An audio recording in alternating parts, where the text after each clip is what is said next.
Shalom bagi kita semua. Saat ini kita akan memasuki materi, yaitu setia beribadah, berdoa, dan membaca Alkitab.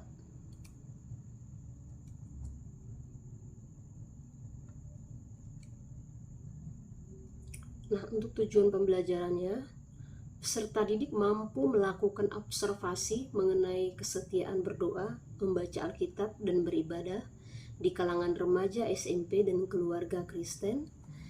Kedua, peserta didik mampu menulis doa permohonan supaya Allah membimbing siswa untuk hidup baik dan benar, serta mampu melaksanakan tugas dan kewajibannya di rumah dan di sekolah.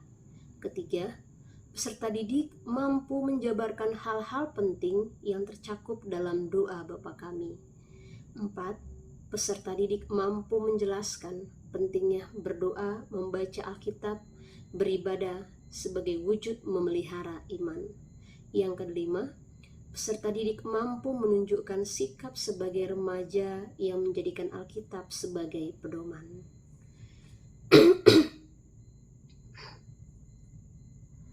Pemahaman bermakna. Ibadah, doa, dan membaca Alkitab adalah sarana vital untuk membangun dan memelihara hubungan yang intim dengan Tuhan, sama seperti komunikasi penting dalam setiap hubungan. Konsistensi dalam disiplin rohani bukan beban, melainkan sumber kekuatan, hikmat, dan ketenangan di tengah-tengah dinamika kehidupan remaja. Melalui disiplin rohani, iman kita diteguhkan dan kita diperlengkapi untuk menghadapi tantangan serta menjadi pribadi yang bertumbuh. Nah, untuk pertanyaannya, seberapa seringkah kamu berdoa, beribadah, dan membaca Alkitab? Bagaimana cara kita menjaga hubungan baik dengan orang yang kita sayangi? Nah, menurutmu bagaimana sih cara kita menjaga hubungan yang baik dengan Tuhan? Apa yang terjadi jika kita jarang berkomunikasi dengan seorang yang penting bagi kita? 4. Mengapa kadang kita merasa sulit untuk berdoa atau membaca Alkitab, padahal kita tahu itu baik? Yang kelima, bagaimana cara kita bisa tetap kuat dan tidak menyerah ketika menghadapi masalah?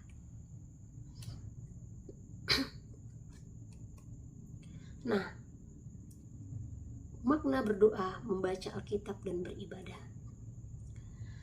Ibadah itu sendiri adalah kegiatan ritual yang dilakukan dalam rangka menyembah Tuhan Allah, bersekutu bersama saudara-saudara seiman, melayani Tuhan, dan mengucap syukur atas anugerah Tuhan bagi manusia. Sedangkan doa adalah cara manusia berkomunikasi dengan Allah yang diimani. Mengenai doa, Yesus Kristus mengajarkan doa Bapa Kami yang isinya menyangkut seluruh aspek hidup manusia. Nah, dalam Injil Matius 21 ayat 22 tertulis, "Apa saja yang kamu minta dalam doa dengan penuh kepercayaan, kamu akan menerimanya." Berikut adalah beberapa panduan yang diambil dari ajaran Yesus mengenai berdoa. Yang pertama, berdoalah dengan penuh penyerahan diri kepada Allah sebagai Bapa yang penuh kasih. Kedua, berdoalah secara alami, mengungkapkan isi hati kita dan penyerahan diri kepadanya. 3.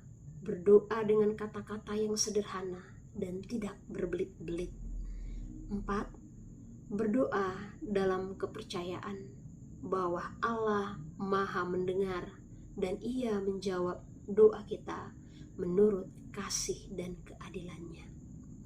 Yang kelima, berdoa dan membaca Alkitab sesuai dengan kehendak Allah. Yang keenam, ingat, tidak ada masalah yang besar atau terlalu kecil untuk berdoa. 7. Berdoalah dalam iman dan pengharapan padanya. Nah, mengapa orang Kristen setia beribadah kepada Allah, berdoa dan membaca membaca Alkitab. Nah, ini tentu menjadi pertanyaan buat kita. Mengapa kita harus setia beribadah, berdoa, dan membaca Alkitab? Yang pertama, dalam beribadah, berdoa, dan membaca Alkitab, orang beriman mewujudkan iman dan percaya kepada Allah, bahwa Allah yang telah terlebih dahulu datang kepada manusia, Allah menyapa, mencari, serta menyelamatkan manusia. Yang kedua, kesetiaan beribadah, berdoa, dan membaca Alkitab menghasilkan pencerahan hidup. Ibadah membawa makna perubahan dalam diri orang percaya. 3. Melalui doa, orang beriman mengekspresikan wujud syukurnya kepada Allah yang diimani. 4. Kesetiaan beribadah membuat sikap sosial seseorang semakin bertumbuh dalam ibadah. Kita bertemu dengan berbagai orang dari berbagai latar belakang. Semua melebur dalam doa, pujian, dan persembahan. Nah, bagaimana sikap yang baik dan benar dalam hal berdoa? Yesus mengajarkan di dalam Injil Lukas 5 ayat 6-8 mengenai sikap berdoa.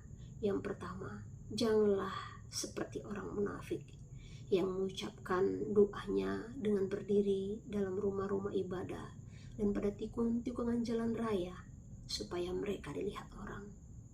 Yang kedua, jika engkau berdoa, hendaknya masuklah ke dalam kamarmu, tutuplah pintumu, berdoalah kepada Bapamu di tempat yang tersembunyi. Yang ketiga, doamu itu janganlah bertele-tele, seperti kebiasaan orang yang tidak mengenal Allah. Nah, anak didik kami, apakah semua doa itu dijawab sesuai dengan permintaan kita? Dalam Injil Lukas pasal 5 ayat 8, Yesus mengatakan, karena Bapamu mengetahui apa yang kamu perlukan. Kalimat ini memiliki makna yang dalam, bahwa Allah lebih mengetahui apa yang kita perlukan. Doa dan permohonan orang percaya akan dijawab sesuai dengan kasih dan keadilan Allah, karena Ia lebih tahu apa yang kita perlukan.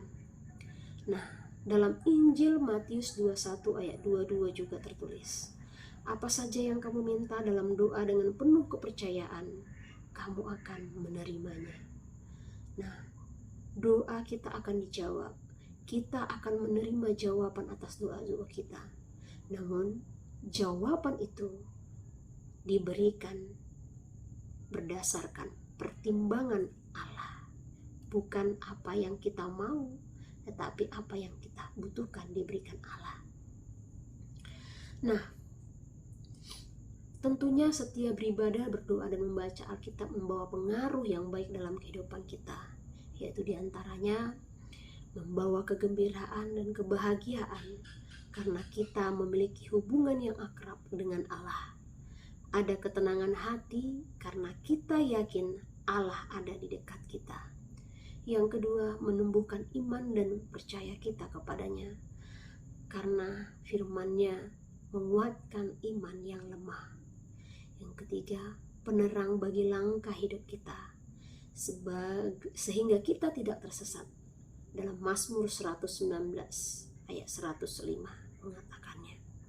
Yang keempat, membimbing hidup kita sehingga kita diarahkan ke tujuan yang benar. Yang kelima, merupakan arah jalan yang kita pilih dan tidak dapat dibelokkan oleh siapapun, karena di jalan itu ada Yesus Kristus yang menjaganya.